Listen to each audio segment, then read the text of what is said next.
So here's what happened. So I felt so good about it. I did align. I absolutely aligned with it. I absolutely loved it. I work as a counselor. I help people. It was in alignment with what I do. And I said, this is good. And going back to that question, it was, so how do you help people feel joy? How do you help people get into the garden, into the vortex? And I use a lot of oils and scent. And I was putting together like positive affirmations and with that. And with the smell, with the scent, people could go, oh.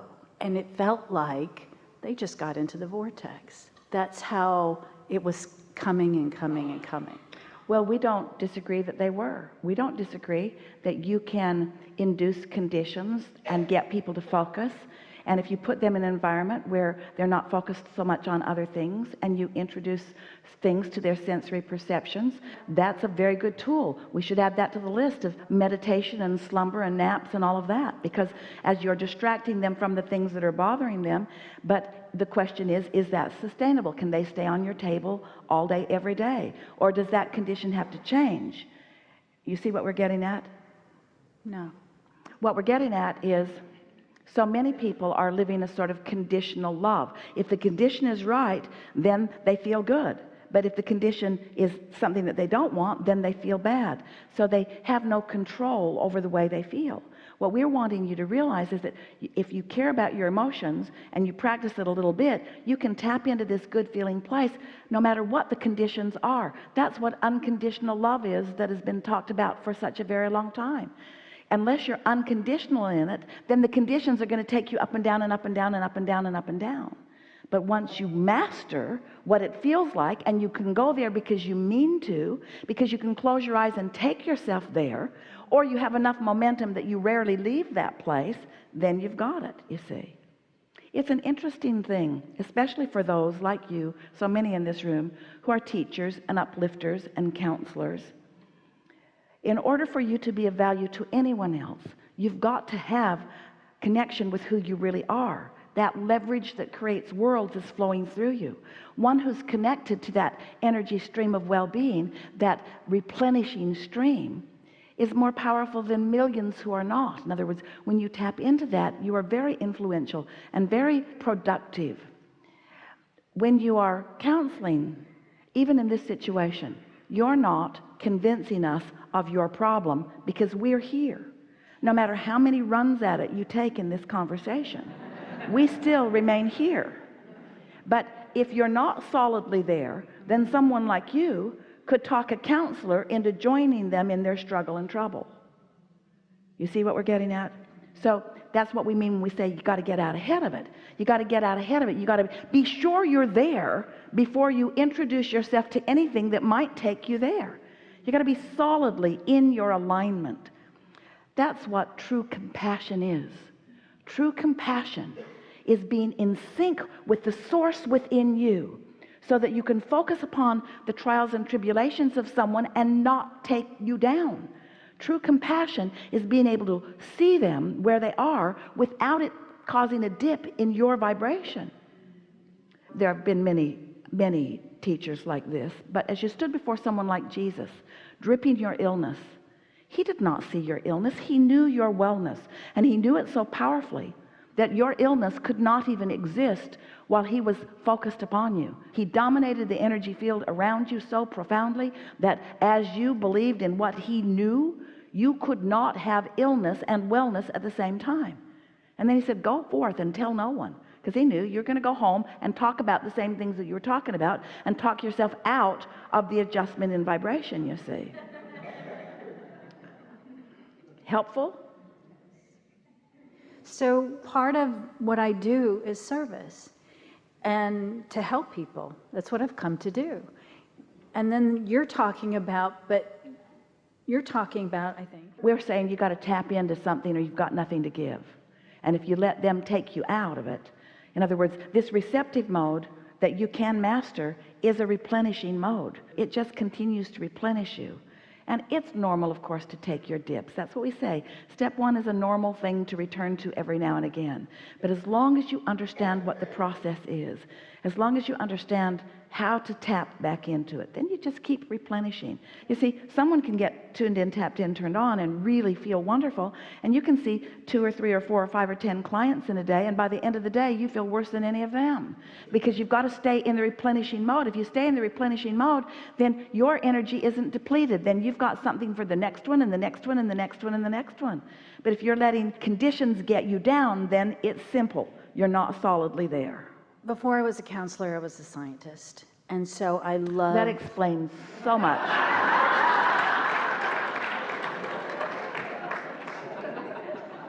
Thank you. So we're going to talk about this briefly here. So you're in the receptive mode, and the idea comes. Now, Jerry was going to write a book, and now we're writing it with him and for him, with Esther, turning thoughts to things. So here's this vortex that has all of these vibrations in it that are turning to thoughts. And when you're in the receptive mode, you receive the idea.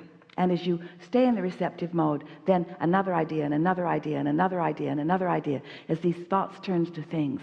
And that's just this delicious process of thoughts turning to things, thoughts turning to things. And so as you understand that it's thoughts turning to things, the other day a woman said, I want $100,000 because I want to travel. And she saw the $100,000 as the beginning of her travel. And we explained to her, oh, the travel started long before. It started with not traveling and wanting to. The vortex was there. The ideas were building. Then the idea about where you'd like to go. And the money is along the journey. In other words, that's not the starting point of the journey. It's along the way of the journey, you see. And so as you acknowledge that these thoughts are turning to things, but sometimes what happens is people want the thing to exist so that they can think about it. That's what holds science back. They need the manifestation before they're really willing to think about it, rather than letting their thoughts turn to the things. You see what we're getting at? When you're weighing the pros and the cons, scientists keep themselves profoundly in step one as they're evaluating and trying to demand results from a vibration that is scattered. But then every now and again there's some renegade who is not part of the scientific community, who does not subscribe to needing to have the manifestation before he can acknowledge the existence of something. A scientist very rarely acknowledges the existence in the vortex, so he's not listening for the inspiration from the vortex. He wants all the proof out there. Isn't that good to know? So your scientific background serves you in that you are really good at focusing, but it doesn't serve you in that you weigh the pros and the cons and the pluses and the minuses, and that's why you didn't, in your example, sustain your vision. But you will now. You now know what to do. Helpful? Really helpful to this discussion. Helpful?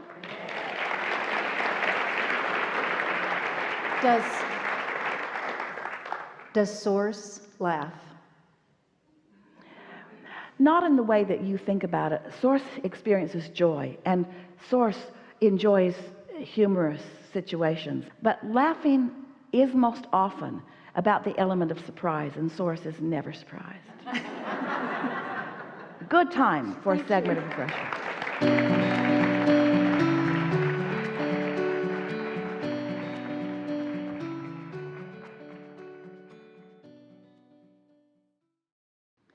And are you refreshed? Good. Now what?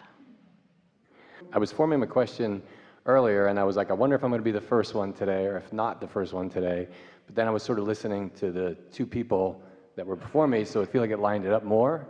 I never heard you speak as this thing, but it makes it really kind of fun and simple, because it's like the idea, I think everybody here is kind of an uplifter, and like if I want to tell somebody about you, it falls on deaf ears and makes it sound like, oh yeah, there's this woman that has a collective group of people that gives you incredible information that could totally improve your life and make everything so much better for you, and I want to share it with everyone. And if they're not in the receptive mode, it's just like, what? We all came forth like we're this operating system, and somehow the owner's manual got lost, and you're giving us the owner's manual back. That's the easiest way to say what you do, because it's so beautiful. Like, when I was younger, I was a very depressed person, and I just kind of used to scream out to you in my sadness, and I knew you were there, but you couldn't hear me. Oh, we were hearing you, you just weren't hearing us. I know, and I'm just like so thankful that in this life, I have found you, and now I know what to do. The owner's manual makes me want to stay and not go in the vortex. Well, it was inevitable that you would come into your remembering of who you are. You're born with a guidance system, and so isn't it interesting that as the contrast of life caused you to want more and more and more, then the opportunities lined up more and more and more, but you had to get close to the receptive mode before it could begin to unfold for you. It's always that way, isn't it? Yes. Oh, yes. And now as you look back in retrospect, you can see it so clearly. Yes, and I appreciate all the contrast. I've had like 20 chapters in this one life.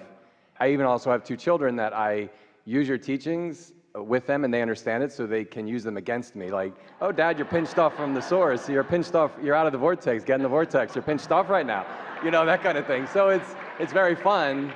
But I feel more at ease knowing that they know, because with that power, I can go whenever it's time to go into my next thing. So think about the 2 things that you said to us. You're really going to enjoy this. Yes.